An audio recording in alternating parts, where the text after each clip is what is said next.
오늘 말씀은 로마서 8장 35절에서 37절입니다. 로마서 8장 35절에서 37절입니다.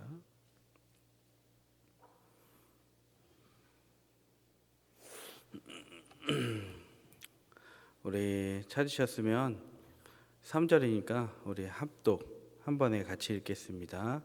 시작. 누가 우리를 그리스도의 사랑에서 끊으리요? 환난이나 곤고나 박해나 기근이나 적신이나 위험이나 칼이랴.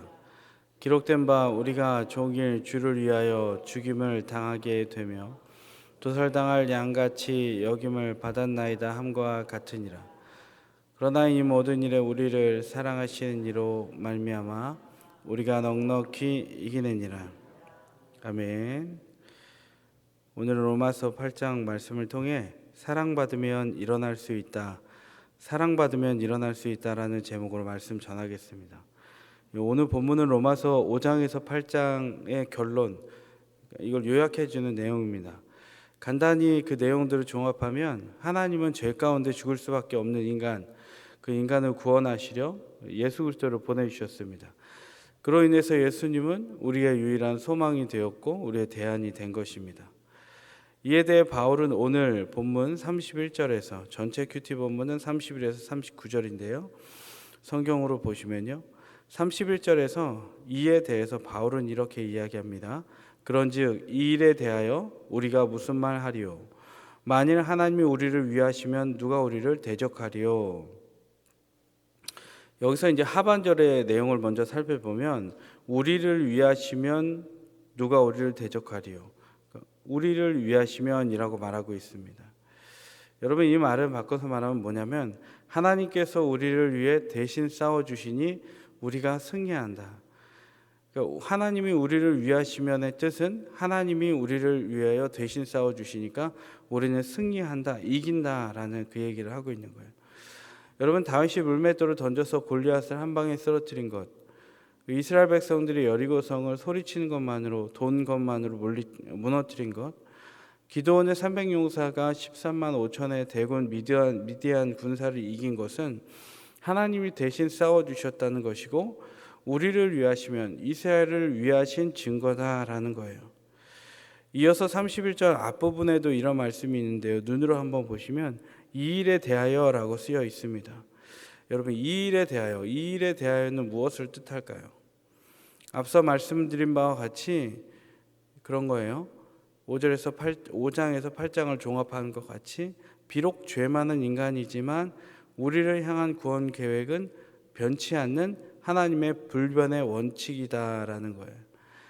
그러니까 우리를 위하시면 우리가 비록 죄인이지만 사망의 길로 가는 사람들이지만 하나님이 우리를 위하시면 우리는 구원받을 수밖에 없다. 하나님은 구원을 이뤄낼 수밖에 없다라는 그 뜻인 거예요. 그러니까 하나님이 구원하시겠다는데 인간 누가 어떤 말을 하냐, 그 어떤 토를 달 수도 없고 이래라 저래라 할 수도 없다라는 거예요. 이어서 32절입니다. 32절은 하나님이 어떤 분인지에 대해서 말씀해 주고 있는데요. 같이 읽으시겠습니다. 시작. 자기 아들을 아끼지 아니하시고 우리 모든 사람을 위하여 내주시니가 어찌 그 아들과 함께 모든 것을 우리에게 주시지 아니하겠느냐. 여러분, 하나님의 특성 하나는 뭐냐면 인간이 달라고 하지 않았는데도 주시는 분이에요. 왜냐하면 하나님이 우리의 필요를 다 아시기 때문이에요. 근데 하나님이 예수님을 보내주셨거든요. 근데 어떠한 이유 때문에 보내주셨습니까? 사람이 예수 그리스도 없이는 살 수밖에 없이 죄와 사망의 길로 갈 수밖에 없기 때문에 예수님을 하나님이 예수님을 우리에게 보내주셨다는 거예요. 여러분, 하나님은 우리가 무언가를 잘해야 주시는 분이 아닙니다. 하나님은 우리가 기특할 때만 주시는 것이 아니에요. 우리가 잘해야만 하나님이 뭔가를 들어주신다라고 생각하는 것은 율법주의예요. 어린아이가 아빠에게 엄마에게 뭔가를 타내기 위해서 잘 보이는 것 같은 행동을 우리는 어렸을 때는 할 수 있을지 몰라도 다 큰 우리가 성인이 예수 그리스도께 구원받은 자가 하나님께 무언가를 획득하기 위해서 할 필요는 없다는 거예요. 여러분, 율법주의 이 스펙트럼이 굉장히 넓습니다. 그런데 아주 간단합니다. 단순해요. 그게 뭐냐면 인간 측면에서 하나님께 잘 보이려고 하는 행동은 성경에서 전부 죄라 그래요. 자기 의라 그래요. 신앙생활을 잘하는 것도 중요합니다. 열심을 부리는 것도 굉장히 중요합니다. 그러나 이 자체가 한 끗 차이입니다. 동전의 양면과 같아요. 자칫 잘못하면 내가 열심을 내서 자력 구원을 이루는 것 같은 위험에 빠질 수 있다는 거예요. 우리가 어떤 일이 있을 때 입버릇처럼 얘기하는 게 있습니다. 기도 많이 해야겠다. 근데 우리가 착각하지 말아야 될 것은 우리가 기도 많이 한다고 뭔가를 이룬다는 것 아니라는 거예요. 여러분, 중용에 보면요, 지성이면 감천이라는 말이 있어요. 무슨 일이든지 공들여서 한다면 그 일이 뜻대로 풀린다는 말이죠. 기독교에도 비슷한 상황이 들어온 거예요. 그러나 그건 신앙이 아닙니다. 그건 유사 종교인 거죠. 신명기 11장에 하나님은 때에 따라 이른 비와 늦은 비를 보내주신다고 했습니다. 하나님은 그분의 뜻에 따라 때에 따라 거저주시는 분인 줄 여러분 믿으시기 바랍니다. 그러니까 단지 우리가 해야 할 일은 무엇이냐면 종교적 열심을 내서 무언가를 하나님께 획득해 내려고 하는 것이 아니라 마태 7장 7절에서 8절과 같이 구하고 받고 찾고 찾아내고 두드리고 열리는 것을 우리는 보면 되는 것입니다. 여러분, 그 은혜가 이 새벽에 기도할 때 임하기를 간절히 소망합니다. 여러분, 그렇다면 우리가 생각해 볼 것은 무엇이냐면 하나님이 왜 우리에게 주기를 바라시냐는 거예요. 하나님이 왜 우리를 위하기를, 우리를 대신해서 싸워주기를 하나님은 기뻐하시냐는 거예요. 여러분, 답은 시편 16장 3절에 있습니다. 제가 읽어드리면 땅에 있는 성도는 존귀한 자니 나의 모든 즐거움이 저에게 있도다. 땅에 있는 성도는 어떤 자라고 말합니까? 존귀한 자다. 그러니까 나의 정체성은 뭐예요? 오늘 나의 정체성은 뭐예요? 나는 성도니까 존귀한 자다. 하나님이 우리를 존귀히 보신다는 거예요. 저를 존귀히 보시고요, 여러분을 존귀히 보세요. 성도는 즉 죄인이에요. 성도는 즉 의인이 아니에요. 그런데 성도는 즉 죄인인데 하나님 보기에는 너무나 예쁜 거예요. 하나님 보기에는 너무나 귀한 거예요. 그래서 존귀히 보신다고 하나님 말씀하시는 거거든요. 로마서 8장 1절에도 보면, 여러분, 로마서 8장 같은 경우에는 복음 중에 복음이에요. 이런 말씀이 써 있습니다. 그러므로 이제 그리스도 안에 있는 자에게는 결코 정죄함이 없나니. 예수 그리스도를 주라 시인한 자는 그리스도인에 대하여서는 그 누구도 어떤 정죄도 할 수 없다는 거예요. 여러분, 정죄는 이런 거죠. 당신이 어떤 죄를 저질렀으니까 당신은 벌을 받아야 됩니다. 형벌을 마땅히 감당해야 됩니다. 이거예요, 정죄는. 그런데 여러분, 복음 중에 복음인 8장 1절에서는 그리스도 예수 안에 있는 자에게는 결코 정죄함이 없나니 라고 했어요. 이 죄의 정도까지는 정죄함이 없고 그 죄에 넘어서면 정죄함이 있는 것이 아니라 결코 정죄함이 없다는 거예요. 다윗이 하나님의 마음에 합한 자라고 불렸는데 그는, 여러분, 우리아의 아내를 범했던 자이고 자기에게 충성된 신하를 죽였던 자입니다. 근데 하나님 안에 있으니까, 하나님 앞에 충성되니까, 하나님을 너무나 사랑하니까, 회개하는 영이 그에게 충만하니까, 믿음이 그에게 충만하니까 하나님이 그에게 하나님의 마음에 합한 자라고 했습니다. 하나님도 그를 정죄하지 않았습니다. 율법주의로 보면 너가 이렇게 했으니까 너가 마땅히 정죄받아야 돼, 이거예요. 그런데 그리스도와 우리의 관계, 하나님과 우리의 관계는 정죄의 관계가 아닙니다. 율법의 관계가 아니기 때문에 그 한 번도 하나님은 우리를 정죄하지 않으셨습니다. 하나님은 정죄하지 않으시는 속성을 갖고 있으니까 예수 그리스도를 보내준 거예요. 그래서 이 우리를 위한다는 거예요. 이 일에 대하여는 누구도 말 못한다는 거예요. 여러분, 이 시간에 자신의 죄 때문에 정죄함 당하는 영혼이 있습니까? 내가 자식에게 잘못한 것 때문에 자꾸 나를 정죄합니까? 아내에게, 남편에게, 타자에게 과거에 지었던 죄 때문에 내가 정죄당하고 힘듭니까? 여러분, 그 영혼들은 저와 우리가 착각하면 안 된다는 거예요. 우리가 하나님 앞에 믿음을 가지고 회개했으면 하나님은 더 이상 정죄하지 않으신다는 거예요. 여기서 중요한 건 뭐냐면 믿음을 갖고 회개하는 거예요. 그냥 내가 잘못했지가 아니에요. 후회가 아니에요. 하나님 앞에 믿음을 가지고 예수가 이 죄 때문에 왔다, 이 믿음을 가지고 회개한다면 하나님은 나를 정죄하지 않으십니다. 정죄는 누가 하고 있는 거예요? 마귀가 하고 있는 거예요. 그러니까 우리는 분별해야 되는 거예요. 속지 말아야 되는 거예요. 하나님은 우리를 진리 안에서 자유케 하신 줄로 믿습니다. 하나님 우리에게 정죄함이 없다고 하세요. 근데 우리의 실상은 뭐냐면 죄를 지을 수밖에 없어요. 그래서 정죄당할 수밖에 없습니다. 그 지점에 우리는 분명히 서 있어요. 마음으로는 하나님의 법을 즐거워합니다. 그러나 그것을 행하기를 원하지만 죄의 법이 육신을 사로잡아서 그것을 즐거워하고 세상과 버타게 합니다. 이로 인해 성도는 정죄받을 수 없지만, 그러나 이 상황 가운데에도 바울은 너희에게 결코 정죄함이 없다라고 합니다. 그 근거를 한 번 더 명확히 말씀드리겠습니다. 성경으로 좀 한번 보시면 로마서 8장 2절에 우리가 정죄함이 없는 근거가 나와 있습니다.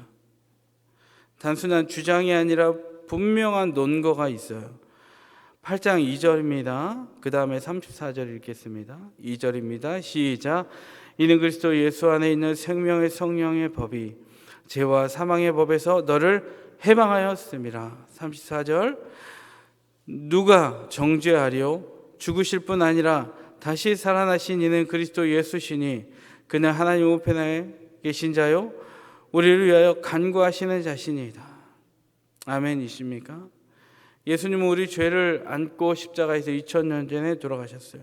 3일 만에 부활하셨고 하나님 보좌 우편에 앉아 계십니다.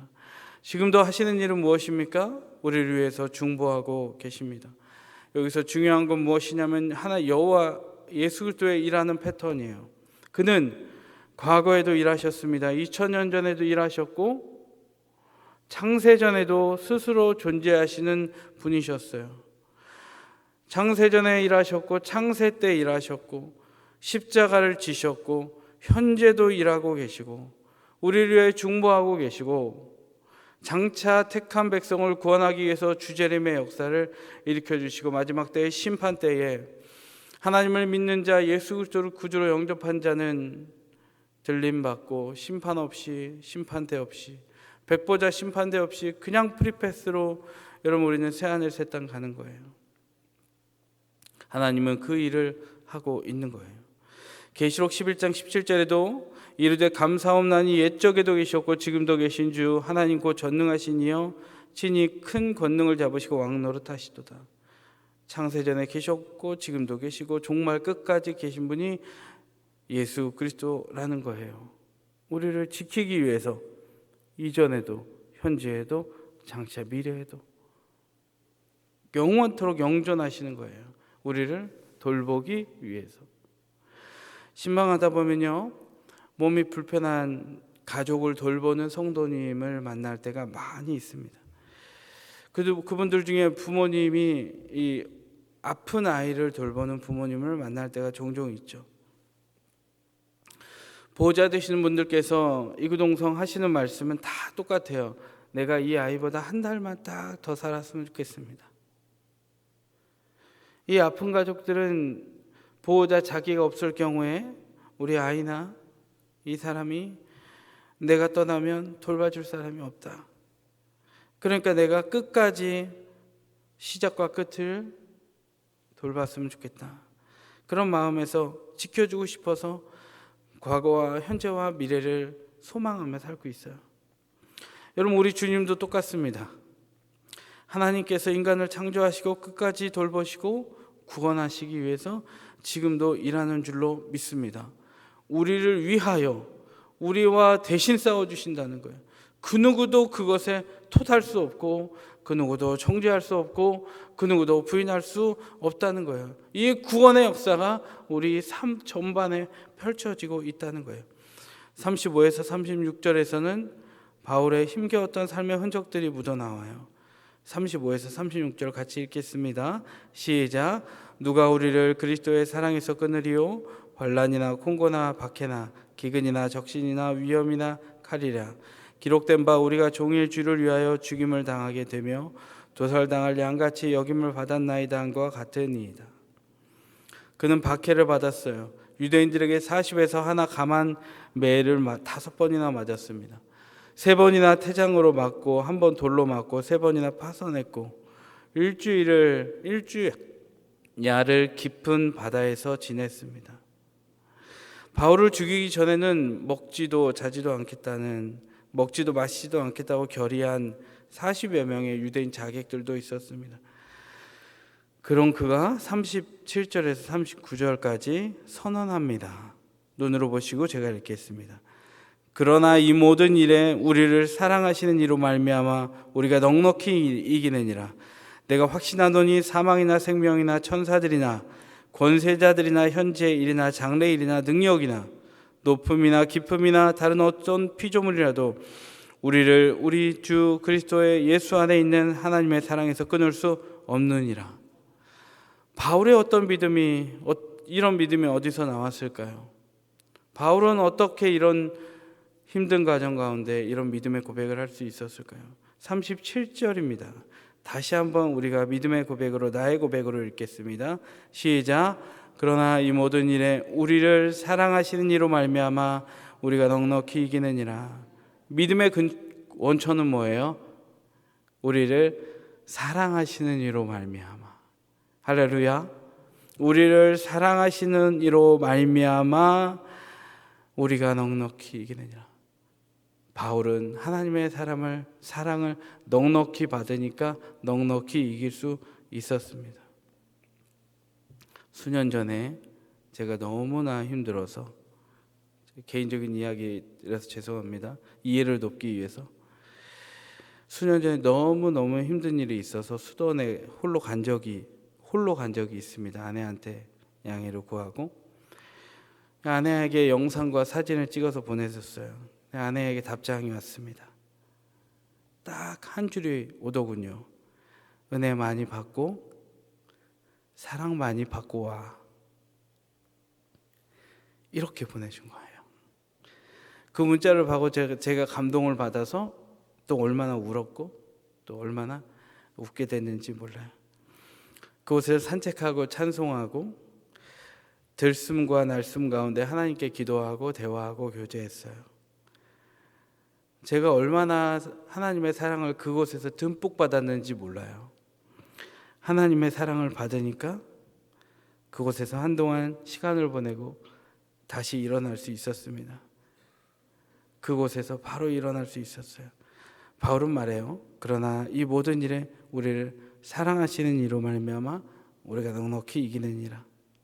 말씀 읽겠습니다. 인생 살다 보면 어려운 일이 많죠. 그런 상황일수록 나는 나를 정죄합니다.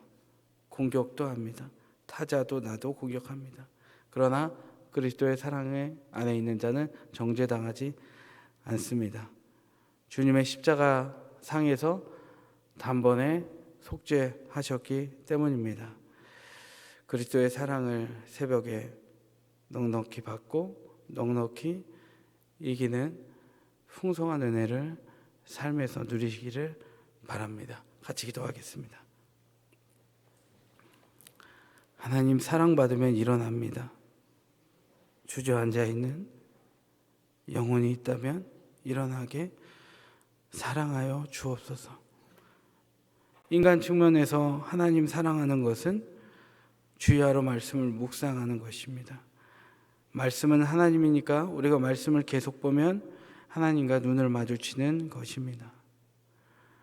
하나님 사랑하는 사람의 눈에서 우리의 눈을 떼지 않는 것처럼 오늘도 하나님의 사랑을 간절히 구하고 자꾸 두드리고 말씀에서 눈을 떼지 않고 우리의 머리에, 우리의 뇌에, 신경에, 사고에, 생각에, 가치관에 말씀을 담아 하나님이 부어주시는 사랑을 우리 안에 가득 채우게 도와주옵소서. 그러나 이것도 나의 행위로 할 수 없사오니 주님이 위하시는 마음으로 우리 가운데 친히 임재하여 주옵소서. 그래서 다시 일어나고 하나님의 사랑에서 끊을 수 없는 우리의 인생이 되는 축복 받게 하여 주옵소서. 하나님, 오늘 드린 예물 위에 축복하여 주시고 드린 손길 축복하여 주시고 쓰이는 곳에 하나님의 사랑의 향기가 나게 하여 주옵소서. 감사드리며 예수님 이름으로 기도합니다. 아멘. 오늘 기도하실 때 담임 목사님과 원로 목사님의 영육 간의 강건함 위에, 또 교회를 위해, 리더들을 위해 기도해 주시고요. 들은 말씀 생각하면서 하나님께 사랑받고 말씀과 찬송과 기도와 예배와 주님 사랑하는 것에 떠나지 않고 하나님의 은혜가 임하여서 임재 가운데 오늘도 행복하고 거룩한 하루 보낼 수 있고, 내가 주저앉아 있는데 다시 일어나고 하나님 정죄받지 않고 사랑받는 인생 되게 해달라고, 불안해서 평안으로 인도해 달라고 기도하시고, 좀 아픈 분들, 또 우리 주변에 정죄당하여 일어나지 못하는 분들 위해서 함께 기도하도록 하겠습니다. 주의 이름을 담대히 한번 부르고 전심으로 기도합니다.